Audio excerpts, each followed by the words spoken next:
Hello, it's Aaron, and I just wanted to talk about an aspect of 9/11 No Flaws which I haven't covered really, which is the fact that I went in person to the restaurant called Windows on the World, which was at the top of one of the towers in the year 2000.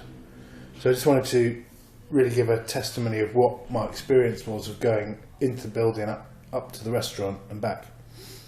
So the buildings themselves, I was always kind of fascinated with because they were such weird structures. They were weirdly big and boxy. They looked like the packing boxes that a proper skyscraper would come in. They didn't look like proper buildings to me ever.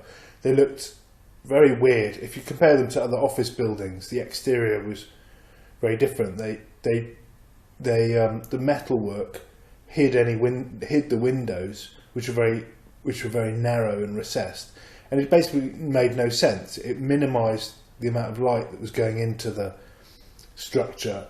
It made it completely private from outside, and it gave the impression that if there had actually been floors and people working inside, they wouldn't have had any light, because if you look at it, it's basically designed not to really let very much light in or through. And obviously now we know exactly why that is, because it was concealing the fact that it was just a hollow box, and only when you have, say, the sun setting behind it or rising behind it, and you actually at altitude, would you be able to see clearly through the building, like you can in some of the helicopter shots and some of the photos we've seen.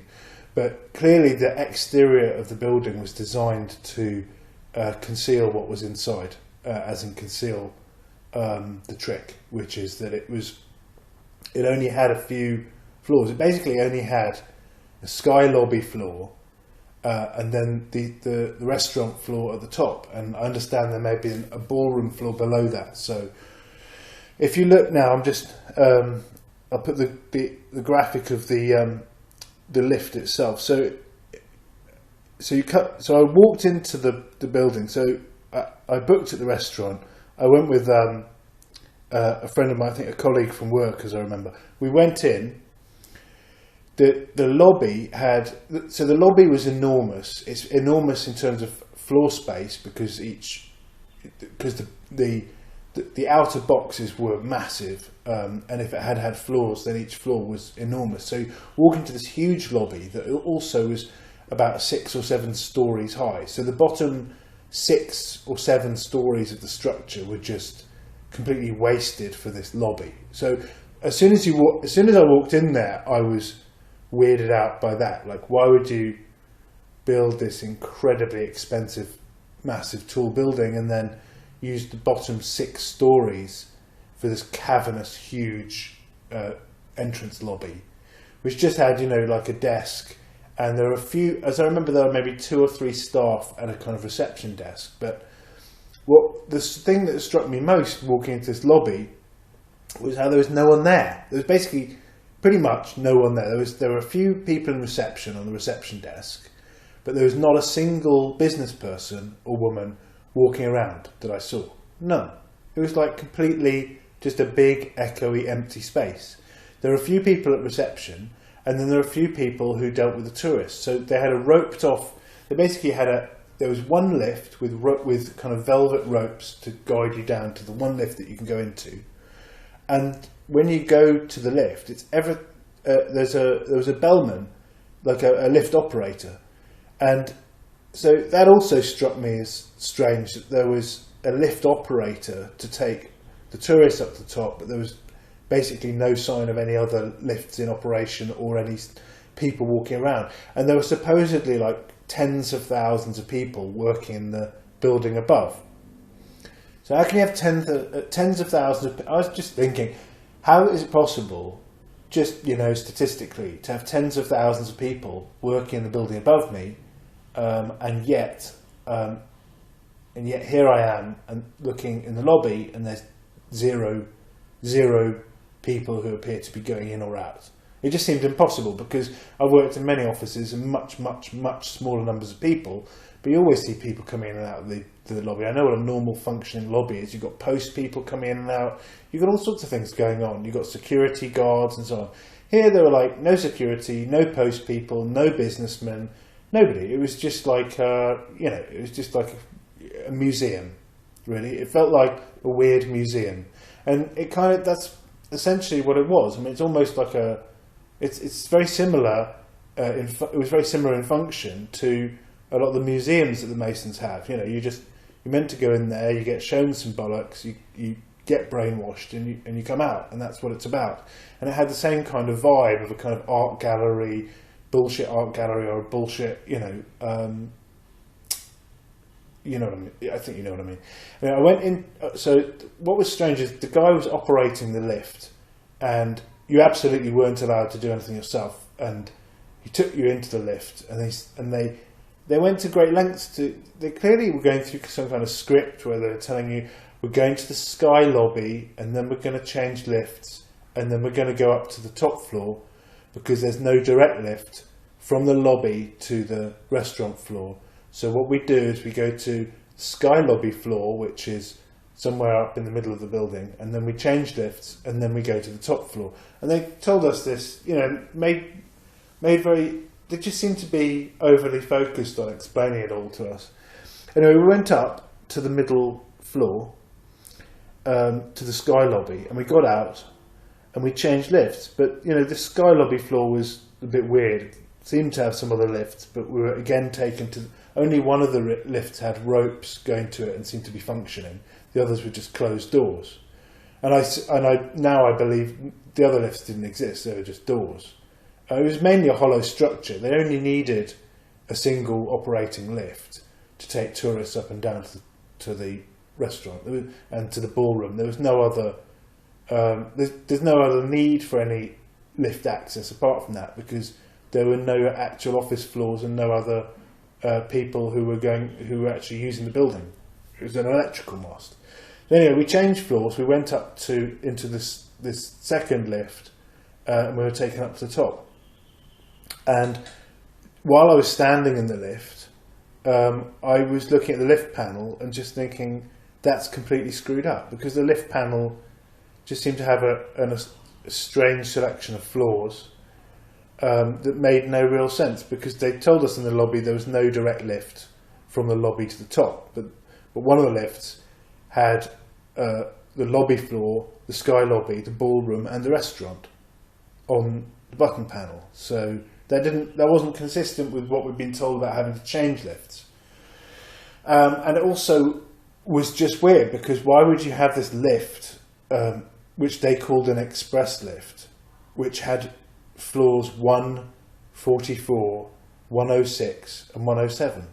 It just didn't make any fucking sense. There's no possible explanation that could make sense of why you would have that selection of floors and no other floors available on the button panel.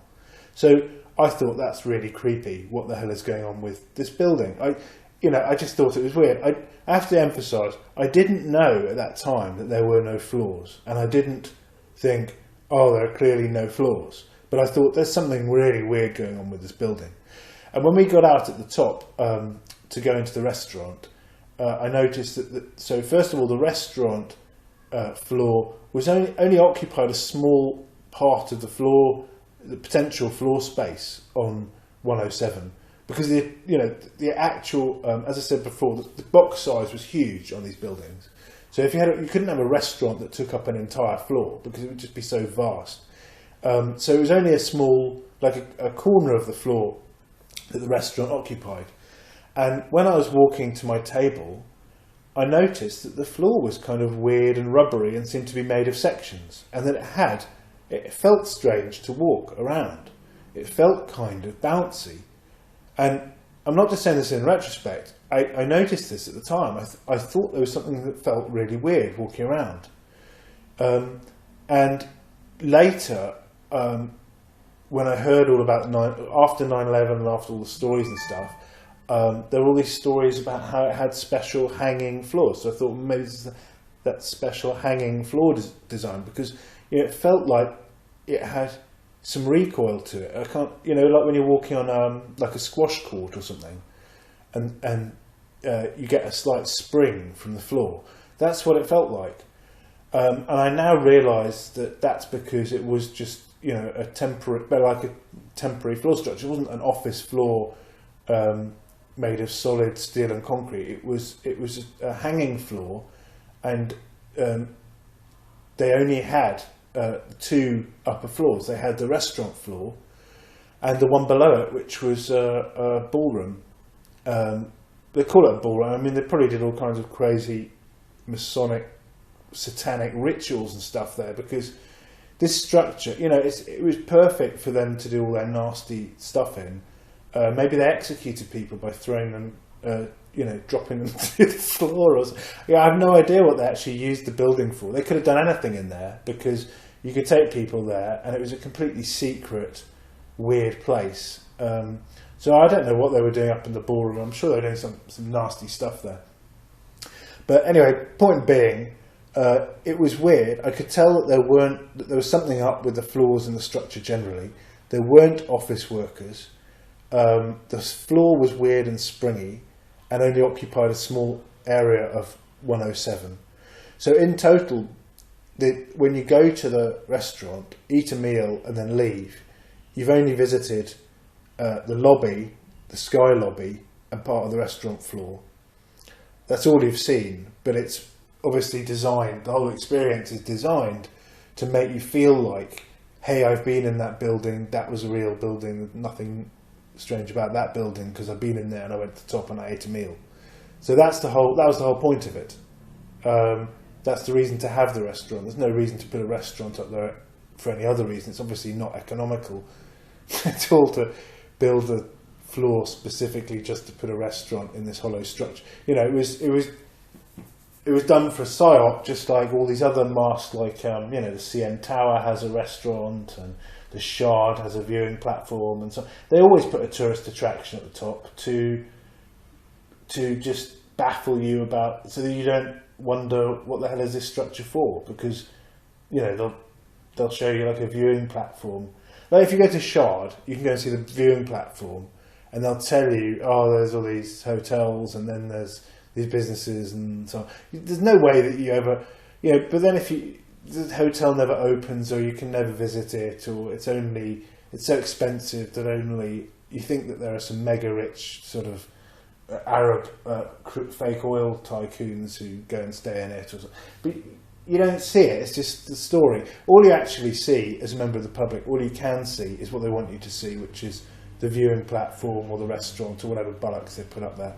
Or if it's a Ferris wheel, then you see the pod. You're not going to see more than they want you to. And so I did go in there. I did think it was weird at the time. I didn't at the time. It never, this is before 9/11, before they sent the whole world into that level of stupidity and silliness and action movie kind of reality. So it didn't occur to me at the time that there weren't any physical flaws at all in the building. But it did seem to me that there was something iffy, and that they were hiding something about this structure, and there was something not right about it, because everything about it was wrong. It was too quick to build. It took only 2 years to build, so it's impossible that it could have had office floors. You just can't build a structure on that time scale with that many floors. It's completely impossible, no matter how big a team you have. And the construction footage shows that there weren't any floors, but there were other things that were weird about it. I stayed in a hotel opposite the building for I think a couple of weeks when I was there on business. So I was staying in the Millennium Hilton on the 48th floor, looking directly into the middle of the Twin Towers across the road. So I looked down and saw little ants, and I looked up, and I craned my neck to see the top. So I was looking at the middle of it. And so I'd see the lights that went on at night, and they just seemed weird. The lights that would go on and off. And now I know in retrospect that was an electronic lighting system. It was basically a rig just created to give the impression that there were office floors. There were no actual offices. You couldn't see any people. You couldn't see into any of the floors. And yet there was this lighting rig that went on. It was just it was just a mess. Like it was just very mad of them to think, hey, we'll just basically trick everyone for. They started building it in 1969, and then they demolished it in 2001.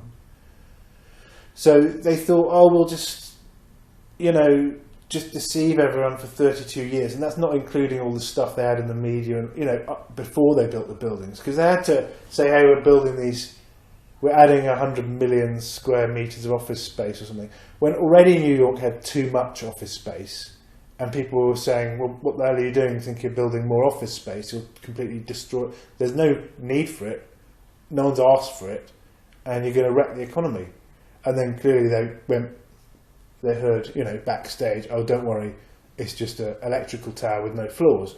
And then it went ahead and it didn't affect anything in terms of the office space. It didn't affect the market at all because it had no office space at all. So this is it. Anyway, I hope you understand that this is my own personal testimony, and it's not coloured by what I've learned since. I felt it was weird on my first visit. I thought there was something up with the building, but it took me an awfully long time to figure out exactly what it was. The fact that on 9/11 it was that building that got demolished just made me think, what the fuck? I mean, it really just made me think, well, I was right. There was something really up with that building, because I could tell that it was some kind of trickery. I just didn't come to the realisation that they could be so correct. You see, you have to, in order to realise that there are no flaws, you had to entertain that as a possibility, because it didn't really make sense if you think of it. Why would someone, you just rule it out, because why would someone build a structure like that without flaws? You have to be open to the possibility that there's a motive to do that, which later I worked out to be the atmospheric electricity tower. But at the time that I came up with the idea, and then that it might have no flaws, and then went and looked and discovered, wow, it really had no flaws, that was right. At that time, I was not aware that it might have been an electrical mast. I just simply was going through like a mental experiment of going, well, let's just discard all assumptions and look, there's no floor debris. What's the simplest possible explanation for no floor debris and no corpses and no bits of office equipment and no anything like that? The only human item that seems to have fallen out was a Saudi passport, which they immediately found. What's the simplest possible explanation for no floors and no equipment, no fridges, no computers, no anything? The simplest explanation is there were no flaws. So that's why I looked for no flaws, even though I knew it made no sense to me at the time that they could build a structure with no flaws. But I still decided I need to entertain that as a possibility, because it is the simplest explanation. And it turned out to be right. So they didn't want, they really worked very hard to stop anyone thinking the way that I thought about it. But anyway, they're busted. And that's my testimony. So I hope that's been of some help.